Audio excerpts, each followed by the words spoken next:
Friends, இந்த வீடியோவில் நம்ம என்ன பார்க்க போகிறோம்னா யூஎஸ்பி ஹப் பற்றி பார்க்க போகிறோம்.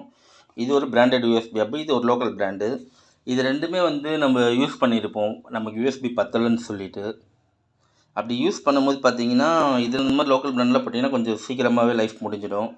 இது போட்டிங்கன்னா கொஞ்சம் நாளில் இதுவும் ப்ராப்ளம் ஆகிடும். ஸோ பெருசாக டிஃப்ரெண்ட் இருக்காது இதுக்கும். இதோட காஸ்ட்லாம் பார்த்தீங்கன்னா ஒரு 600 700 வரும். இது 200 300 400 ரேஞ்ச் வரைக்கும் இருக்குது இந்த மாதிரி லோக்கல் பிராண்டு.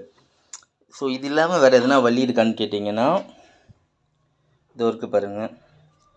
இது மதர் போர்டில் ஃபிக்ஸ் பண்ணக்கூடிய யூஎஸ்பி கார்டு. இதோட ரேட் பார்த்திங்கன்னா 400. இது பிசி எக்ஸ்பிரஸ்னு கொஞ்சம் சின்னதாக வரும். அது போட்டிங்கன்னா அது கொஞ்சம் ரேட் அதிகமாக வரும், ஒரு 700 800 அந்த ரேஞ்சு வரும். ஸோ இதெல்லாம் விட இந்த மாதிரி போட்டிங்கன்னா உங்களுக்கு லைஃப் ஸ்பேன் நல்லாயிருக்கும். இது யூஎஸ்பி அதிகமாக தேவைப்படுறவங்களுக்கு இந்த வீடியோ ஷேர் பண்ணுங்கள். தேங்க்ஸ் ஃபார் வாட்சிங்.